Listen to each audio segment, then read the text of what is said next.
So Jack Ginnivan has worn the brunt of the sports media, mainstream media world in the last couple of weeks with some of his actions on social media and his tendencies to do odd things before match day.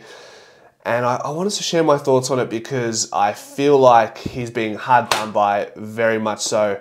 And Jack Ginnivan was a sweetheart at the Collingwood Football Club, so I sort of think it still pertains to the Collingwood Football Club in one way or another. Now, we know with Guinea, he's had his own issues at Collingwood in a pre-season trip. He was in the bathroom consuming a certain substance, and he went to the races a day before the grand final and was outspoken and eventually was out of favour and traded to Hawthorn to make room for someone like Lachie Schultz. Okay, so let's talk about this specific matter that I'm referring to, and it's the post to his old ex-teammate, Brodie Grundy, see you in 14 days after they beat the Doggies and Sydney beat GWS, essentially implying that he will see Sydney in the prelim final. For me, I love that because it creates a narrative, a subplot within the existing story. And I know with Hawthorn, they already have a great story, 0-5, and they're potentially a premiership fancy at this point. Am I on? Okay, so we're on. The thing is, people in this world, in this particular world, in the AFL world, we get upset when we don't get enough personality from players and coaches, but then when somebody says something left field, presumably, we crack the sads, and then we have a sook, and then we beat down on someone who is a young kid. Jack Ginnivan is still young, and the elderly nation, the more mature people, 30, 40-year-olds, whatever it may be, are the first one to jump on and push this kid or kick this kid while he's still down.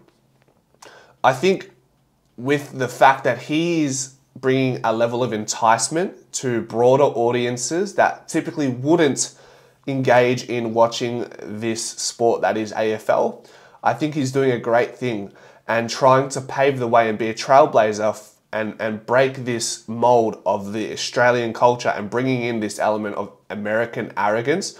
Bear with me, I'm getting to my point, and I will get there. But by doing this, like I said, you're bringing in more people, you're bringing in fans who are out of the finals and want to tune in to the Port Adelaide Hawthorn game. And I want to see when that siren goes and Ginnivan matches up with his opposition, is he going to run right through him? Is he going to, when Ginnivan gets tackled, is his head going to get rubbed into the ground? When Ginnivan kicks a goal, what's his celebration going to be to the crowd? These are things that create this storyline that we all yearn for in life, right? And it's something I looked forward to as a Collingwood fan who has no team in the finals at this point. It gives me all the more reason to watch this game. Otherwise, I feel like I'm missing out on something that is going to excite me. And that's all I'm asking for. And I said, Hawthorn's story alone is already a great story, but I feel like adding these little subplots makes a big difference. You look at the Collingwood versus Melbourne game a couple of years ago where Ed Langdon says, oh, Collingwood all duck, no dinner. And then in the first 10 seconds, you couldn't script it. Bruzzy chases him down on the wing in a loose ball get and gets into him, and it's a little skirmish, a harmless skirmish. Like, that's what you like to see on top of a really hard-fought game. And Guinea does something really well. He can give it and he can take it very well. And I feel like the backlash coming back at him is sort of unwarranted, particularly from the sports media. You look at, he goes to the pub the night before the Bulldogs game, has a glass of water and a Palmer with his boys, and he's scrutinised heavily for going out. It's like, okay, we've moved past the point, okay, he didn't have beers, but now people are saying, well, he shouldn't be at a pub the night before a game. And in my defence, it's, well, how does Ginnivan best prepare leading into a game? And if that means taking his mind off the game and going to the pub with some boys and socialising and living like a normal person would, right? If you were 21, 22, 23, back in your day, what were you doing? That's probably the question you need to ask yourself. Because before you criticise someone else who is younger than you, what were you doing at their time that while you may have not been a professional football player or athlete, what were you doing? What sort of mess and kerfuffle were you causing at that age that, I guess, substantiates your opinion? Like, you've got to think about that. Think about your own wrongdoings before you criticize someone else's. And while it might not be the same exact thing, I guarantee you're doing things far worse than what Ginnivan was doing that Friday night before the Bulldogs game. And further to my point about preparation, some players, if they stay at home the night before the game, for example, they may play that game, the game that they're playing the next night, in their head 3 or 4 times before the game's even played. And I tell you what, you've already lost mentally if you have done that, and you're doing yourself no favors and is not conducive to your performance leading into that game. So that's the case to be made when it comes to preparation and doing what you need to do to make sure you get the best outcome.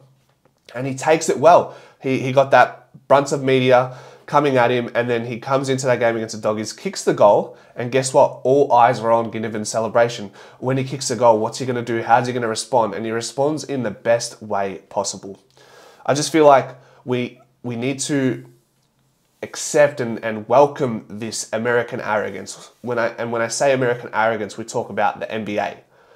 These players aren't tied down to what their media team wants them to do. If they want to do a podcast with an external channel, like Pies Footy, for example, they don't have to jump through hoops, and they're not limited to what they can and can't say. They have the freedom of speech to do what they want, say what they want, and be what they want. We don't have that yet in Australia, which is the burning problem for mine. We get robots in front of cameras for 10 minutes. When we do the post-game shows, when we do the Moving the Magnet shows here, we already know what Fly McRae's going to say, because he is restricted and isn't able to say what he wants to say. He needs to protect the players, but also the media management team are playing damage control and don't want to bring unwanted attention. And what might be unwanted attention for them is not unwanted attention for what fans want in the game. I think Fly said in an interview on SEN recently, he said he'd love to be a bit more cheeky in his interviews and whatnot, but his media team holds him back because he's inherently a cheeky person. That's the conversation. It was on the Jonathan Brown podcast, and obviously playing at Brisbane together, Brownie's like, "You're a cheeky character, Fly." He's like, "Yeah, I am, but I just can't exactly be that guy because of the social media, the media team. I can't say what I necessarily want to say." So, is Ginnivan damaging the fabric of the game? Or is he just being a trailblazer for what we should welcome and accept more frequently? Create these narratives. And personally for mine, even with Ken Hinkley after the game, was it a bit immature? Maybe there's a case to be made there, because once the game is all said and done, the most important thing is you do these ones. You shake hands, you say, "Hey, fair enough, you said what you said. Enjoy the off-season, enjoy watching us, tongue-in-cheek, enjoy watching us in the prelim against Sydney." Say that off cameras and shake hands and move on, because that's what it's all about. It's all creating this storyline. You see it in the UFC, they create this storyline leading into the fight, because without this storyline, what are you watching? You're just watching a sport, a team of 22 men on each side fighting for a red leather ball. Like, go to your local park and watch a game there if you want to do that, if you don't want the storyline. That's the way I see it. We come back because we're attached to these players, their story, their personal brand. But there is not a lot of personal branding in this landscape. And I think Hawthorn and GWS are doing it quite well. And I'd like to see more clubs lean into that. Give us more freedom, more insight, and not hate on these players for speaking their mind or being a little bit cheeky. It's just, it's child's play at the end of the day. It's not a big deal. But that's my thoughts. I wanted to get something off of this because this has been a massive story and probably doesn't need to be blown out of proportion. It takes away from the game when it does get blown out of proportion like this. But if we can find this nice, happy medium, I think it's a welcome type of, I guess, a welcome thing. We'll call it a thing, this banter. We'll call it footy banter. I want to see more footy banter. Let me know what you guys think. Go Pies.